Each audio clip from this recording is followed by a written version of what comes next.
everybody, welcome back to our YouTube channel. Today, we're going to go a little impromptu with my friend Joey Mathews. Always impromptu. If you've ever watched any of our content or anything, Joey is my office neighbor here at Neighborhood Loans. He is what we call the VA Loan Nerd, as you can see on his hat. But in today's video, this is our topic. Are you ready? I didn't even tell you our topic. No It's clue. impromptu. Dude, yeah, this is my favorite way to go. We're gonna call it Storytime Saves. Okay. Storytime Saves. We can do this. Joey is the VA Loan Nerd, and I want to know about what happened last week with your veteran who almost lost his house. Okay. Yeah. So last week I had a very short closing window. Had to close on Friday, and Side note: we can close loans fast. Absolutely. The fastest I've personally closed a VA loan is 8 calendar days. 8 calendar days on a purchase. Yes. That's not a guarantee. That is an appraiser who moved quickly. And anytime a VA loan closes fast, yes, part of that is the lender, but a huge part of that is an appraiser who moves quickly. Unfortunately, on this file, the appraisal was due on Thursday, and we were closing on Friday. Fun. So that was the due date. Okay, so tell us what happened. Because of the appraiser that we got, they initiated Tidewater. Tidewater is the appraiser saying, I can't support the value on this property. I need additional comps. And what they're doing in some certain situations, I've seen this before, is that they're just trying to get 48 more hours to get the report to you. 72 more hours to get the report to you. They buy themselves some time. Yeah. And I've seen it where I don't even send comps in on Tidewater, and then all of a sudden they get the report back to me. It's at value. I'm like, they were just trying to buy time. Yeah. So this guy, as soon as we get Tidewater initiated, I just replied back. I was like, nope, send in the report. We need it as is. We need it right now. I don't care. The veteran was offering an appraisal gap, which is allowed on VA. People don't think that is. It's a thing. You're definitely allowed to. Yeah. So I wasn't worried about value. I was like, I don't care where you are on value. I know we have the funds to cover the gap. And the veteran wanted the property. So I said, we're rejecting Tidewater, turn in the freaking report. And he said that he would. So knowing already that this dude tried to initiate Tidewater on the due date, I knew he was going to wait until literally right before midnight before the report came back to us. So I was sitting at my computer at home. My wife is looking at me. When she goes to bed at like 10:30. She's looking at me like, what is wrong with you? Like, why are you at your workstation? So we're in the 9 to 5 lenders here, folks. Yeah. We're walking around the clock. Just a bunch of crazy people, but it's all for you. So 11:59 p.m. rolls around, and I'm still hitting refresh on the loan guarantee portal where the appraisal is going to fire on this veterans page. And 11:59, I hit refresh, appraisal report shows up, the hyperlink shows up. I was like, this freaking guy, you've got to be kidding me. So I open the appraisal. Lo and behold, he's within the gap that we were offering, so we're good there.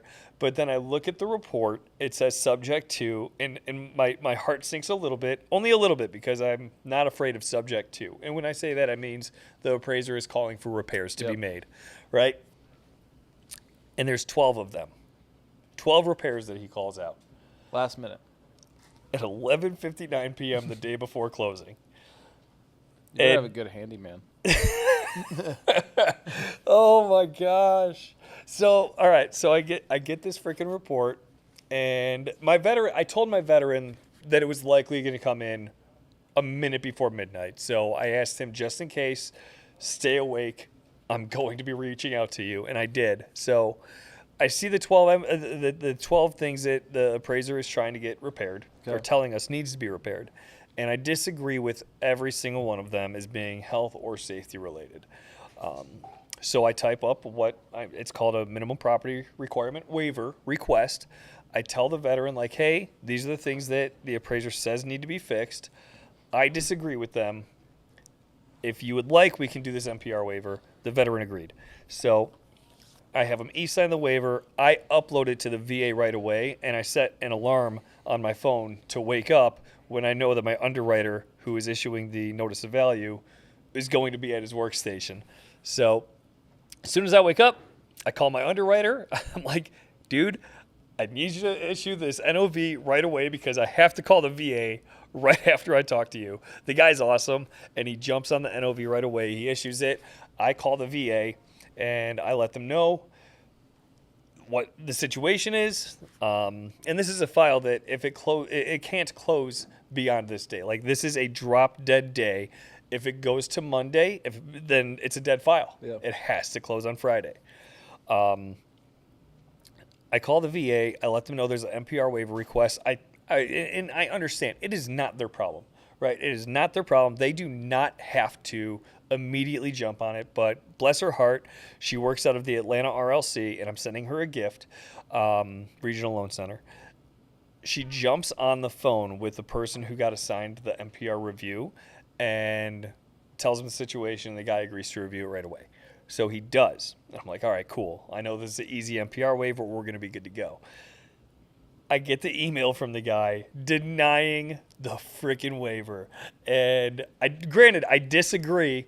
So I don't accept the denial. I immediately click the little button to reject their denial of the NPR waiver. And I give my reason why. But to cover my butt, I let the veteran know, like, hey, all those stupid nitpicky repairs that got called out, you got to go deal with it. And I told him, like, as soon as everything is done, shoot me the pictures of every repair from the same angle that was in the appraisal, all that stuff.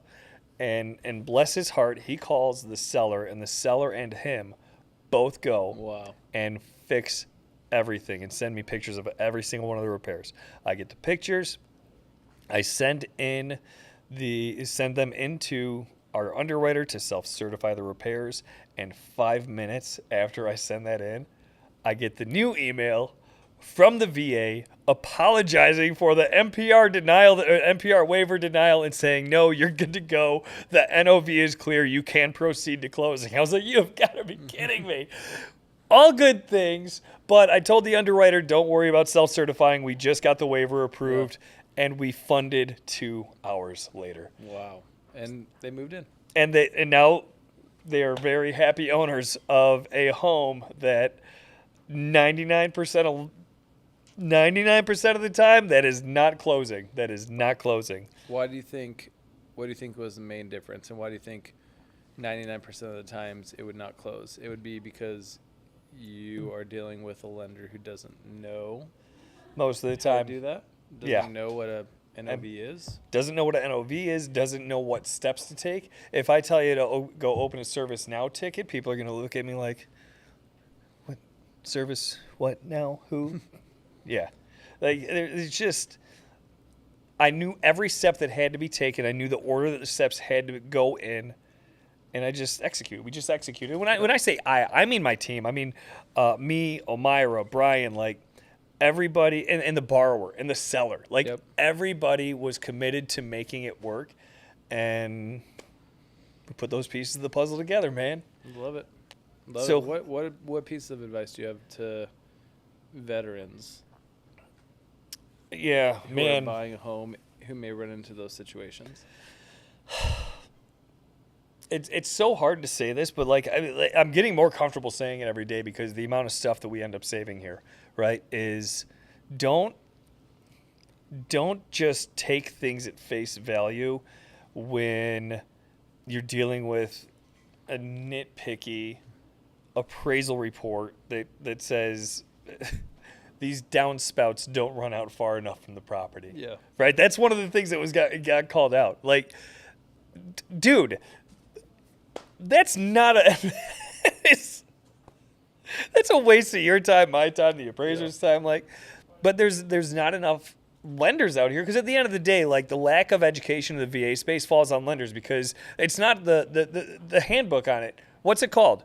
It's the VA Lender Handbook. It's not the VA Realtor Handbook. It's not the VA Buyer Handbook, the VA Seller. It's a VA Lender Handbook. So the onus is on the lenders to educate all parties on what the VA is and what it isn't. And when it's not a big piece of your business, then why are people going to learn the ins and outs of it? Yeah. Right? The only impetus to do that would be for the altruistic helping of veterans, even though you may never work with. So, like, But here, it's also a chicken or the egg thing, right? Chicken or the egg thing, right? The more you learn about VA, the more you educate others on VA, the more veterans come your way, the more realtors send their veteran clients your way because they know this is the guy or gal who will close my VA loan. Like if something comes up and it can still close, this is the person who can close it, right? So that's all it is. As long as we keep educating, as long as we keep learning, it's going to get better in the VA space. It's just right now we're not there. Lenders need to help each other out. We need to help realtors. We need to help vets, sellers, everybody, right? How many deals does a realtor lose every year because the lender failed them, whether it's their preferred lender or a random lender? Yeah. It's failure on the lender part. Yep.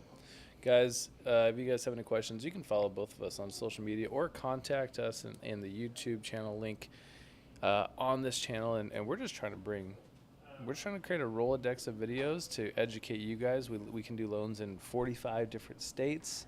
46 now, dude. It's Maybe easier 46? to tell you where we can't do Yes, loans. exactly. So catch our next video and have the best day ever. We'll see you next time. You're good at this.